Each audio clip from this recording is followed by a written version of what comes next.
Hoje você vai entender como que eu cheguei no tema a cura pela alimentação e por que os alimentos podem curar. E talvez você esteja se perguntando aí, tá, mas quem é o Wagner Moreira para falar disso? Bom, eu tenho uma jornada de estudo muito intensa. Eu comecei estudando lá o técnico em Química, depois eu fui para a faculdade de Química fazer bacharel com licenciatura. Não contente com isso, eu fui fazer um mestrado em Físico-Química na Universidade de São Paulo. Na sequência, fiz um doutorado em ensino de Química na mesma universidade.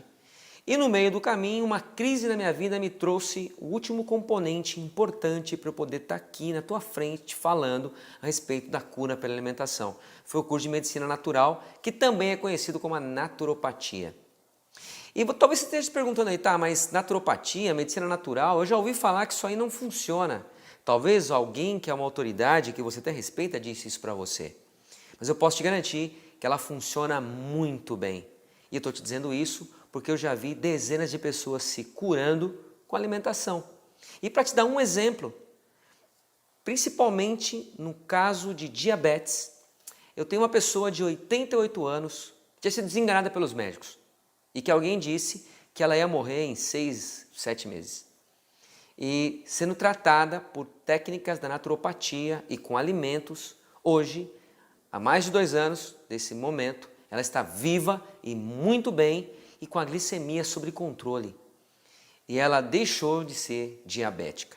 Eu estou falando de uma mulher de 88 anos. Tá, mas e como é que eu cheguei a poder curar alguém de diabetes? Eu posso te falar disso porque eu já fui pré-diabético, quase diabético, tá? Minha glicemia ficava muito alta. E eu tive que me mexer. Então, eu comecei a ver meus marcadores sanguíneos mudando, meu valor de glicemia em jejum ficando cada vez mais alto e eu simplesmente não sabia o que fazer. E eu comecei a estudar a respeito. E aí, para abreviar a história, porque senão esse vídeo vai ficar muito longo, eu acabei chegando à naturopatia ou à medicina natural, como eu falei. E os conhecimentos que eu tinha de química, de fisicoquímica, de ensino de química, me ajudaram a reter e absorver o maior número de conhecimentos possível da naturopatia. E eu comecei a colocar em prática. Então a primeira pessoa que eu curei da diabetes ou da pré-diabetes foi eu mesmo. Então tudo que eu aprendi, eu apliquei em mim e comecei a ter excelentes resultados. E é evidente que a primeira coisa que precisa acontecer é o terapeuta ou médico ter os resultados na vida dele que ele quer que outros tenham nas suas vidas. Então, na minha cabeça hoje, depois de ter vivido tudo isso, não faz sentido alguém que não tem os resultados que você quer, seja a pessoa que você consulte para obter os resultados que você deseja. Então, a primeira coisa que eu tinha de ter é, eu preciso me curar.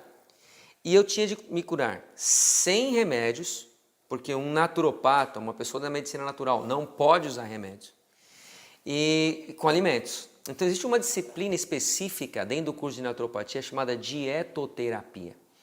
É uma disciplina que me ajudou muito a trilhar esse caminho até entender como os alimentos podem curar as pessoas. E outra disciplina chamada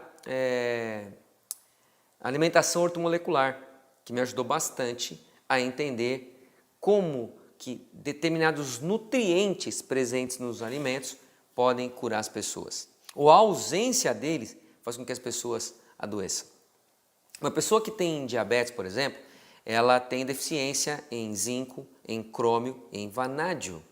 Isso é muito importante perceber. Então é evidente que se a pessoa não for suplementada com isso, ela vai ter muita dificuldade de lidar com o diabetes, de resolver o problema.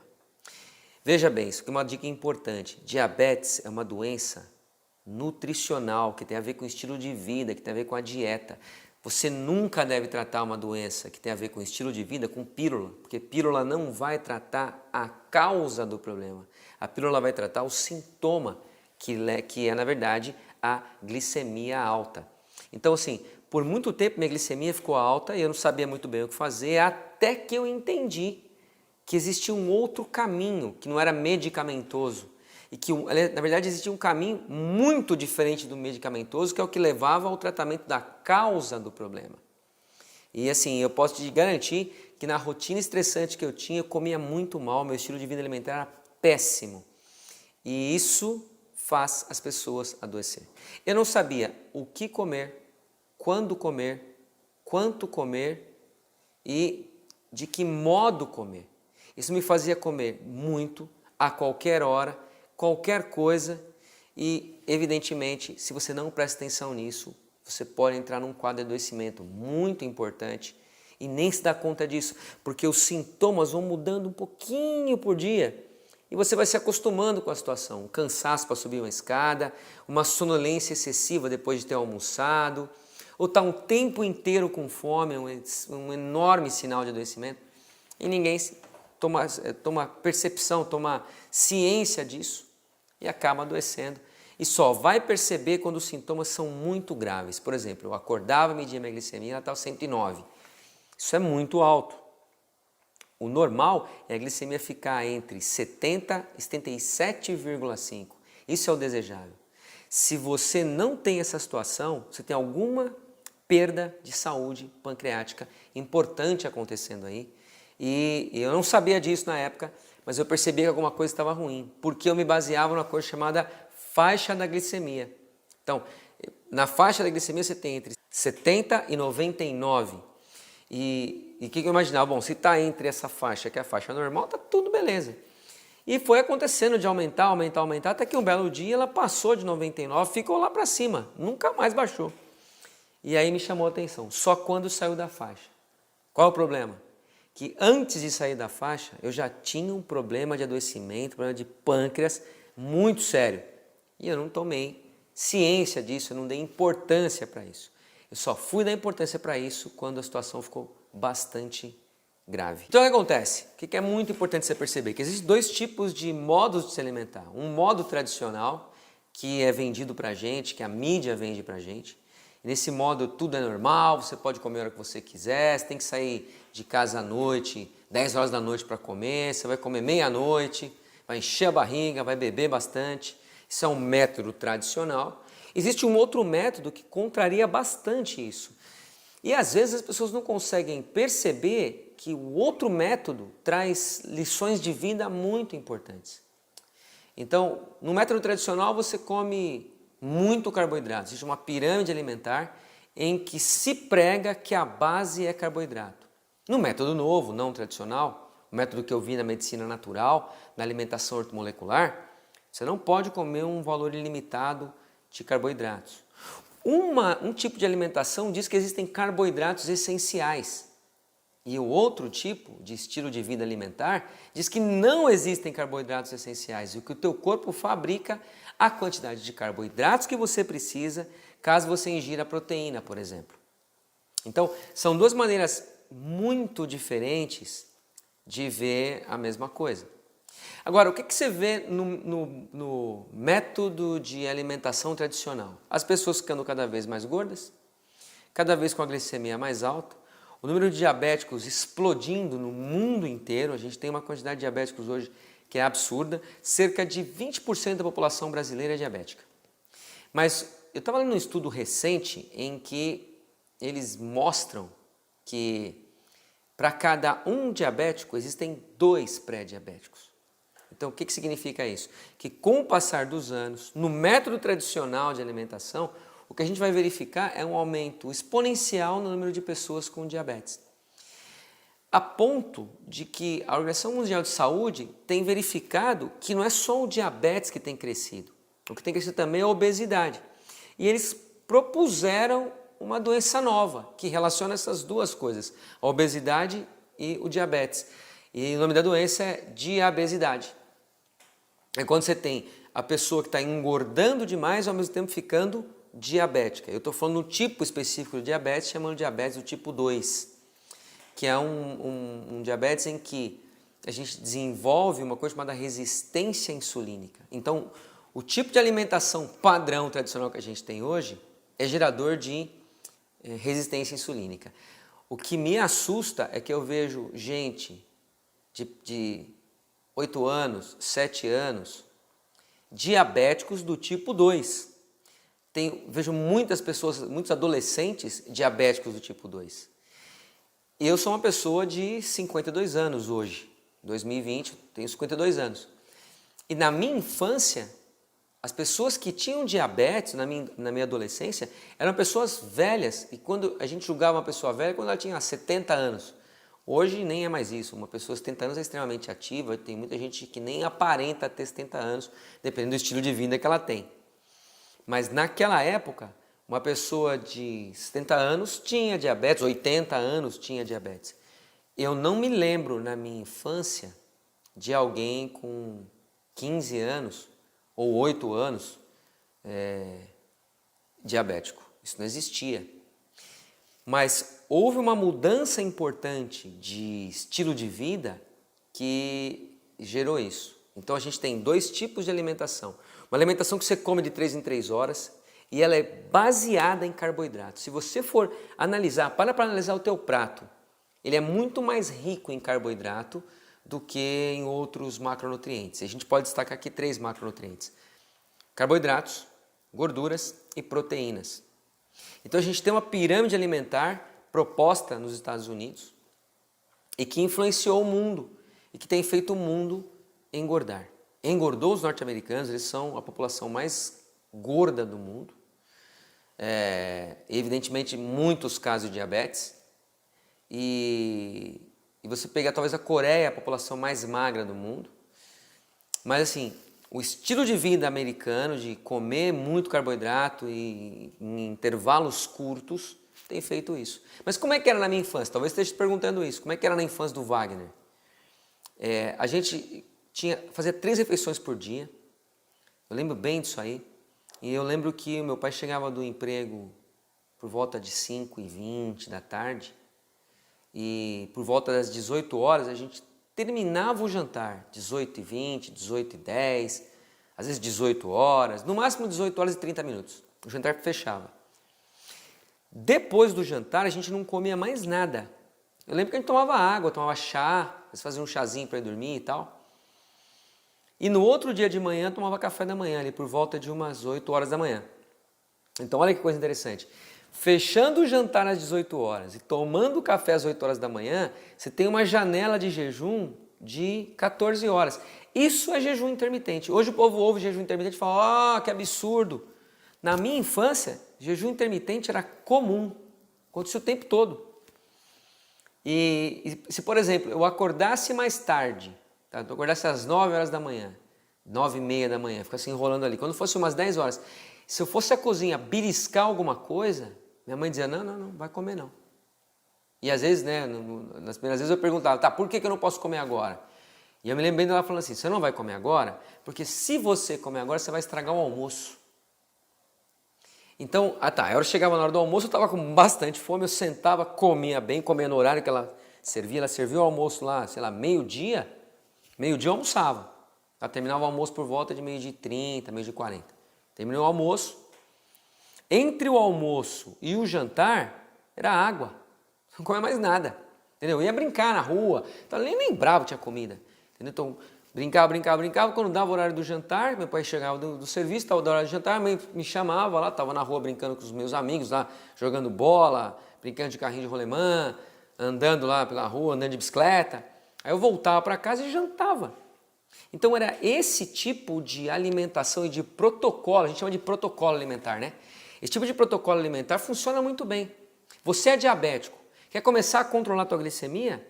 Procure um protocolo alimentar em que você se alimente em horários certos, não coma à noite, não encha a barriga antes de dormir e faça um período em que você tem um jejum prolongado e ele é intercalado com períodos em que o jejum é um pouco menor. Por exemplo, jejum prolongado das 18 às 8 da manhã. E você vai usar o sono como alavanca para conseguir fazer isso. Essa é a grande sacada disso aí. Boa parte do tempo que você está em jejum, você está dormindo e a tua glicemia, despenca nesse momento. E alguém pode falar assim, poxa, mas se eu ficar muito tempo sem comer, eu vou desmaiar. Tá, você já viu alguém desmaiar dormindo? Você está um tempão sem comer, está dormindo. O corpo vai entrar numa coisa chamada homeostase. A homeostase vai fazer o seguinte, vai fazer com que o corpo vá buscar na gordura o carboidrato que ele precisa. Ele vai pegar a gordura e vai começar a desmantelar essa gordura para formar carboidrato, para manter a glicemia sob controle. Então, por que você é diabético? Porque a tua ingesta, se você é do diabético do tipo 2, tá? Não do tipo 1, que tem um problema no pâncreas de produção de insulina. Mas se você produz insulina, o que deveria acontecer? A tua insulina, depois de muito tempo que você não come carboidrato, ela começa a despencar e um outro hormônio sobe na tua corrente sanguínea, ele chama glucagon, e ele vai começar a buscar, assim que a insulina estiver baixa, na gordura, o carboidrato, ele vai começar a quebrar a gordura para formar o carboidrato e manter a tua glicemia sob controle. Então você resolve duas coisas, você baixa a tua insulina e como diabético você tem insulina elevada, tá? A não sei que seja diabetes do tipo 1, como eu falei, mas a grande maioria das pessoas tem diabetes do tipo 2. E aí, assim que a glicemia diminui, o glucagon sobe e começa a fazer o seu trabalho. Uma das coisas que o glucagon faz é quebrar a gordura, mas tem outros benefícios, eu vou explorar isso num outro vídeo, tá? Mas o que acontece é que esse tipo de mecanismo precisa ser despertado no organismo. O teu corpo precisa despertar o mecanismo de transformar a gordura que foi estocada em glicose. E você precisa ter um equilíbrio entre isso, entre o quanto você estoca de gordura, o quanto você queima essa gordura. E esse desequilíbrio leva ao diabetes. Então, eu percebi que existia um tipo de alimentação extremamente nociva, um tipo de estilo alimentar que engordava, que gerava diabéticos, e que existe um outro estilo em que você tem um protocolo alimentar que você se preocupa em comer bem, comer gostoso e ficar nutrido, mas ao mesmo tempo você se preocupa com que os estoques de energia do seu corpo sejam queimados.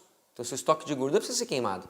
Você não pode ficar estocando gordura o tempo inteiro. Isso mostra para você que a tua ingesta de carboidrato ela é muito além do que você precisa. E o que você ingeriu em excesso, o corpo transforma em gordura e estoca para o momento em que você tem a privação de alimento. Então, hoje, no mundo atual, a gente tem alimento disponível o tempo todo. E você vai até a tua geladeira e tem estoque de alimento lá e come, e estoca mais do que você precisa.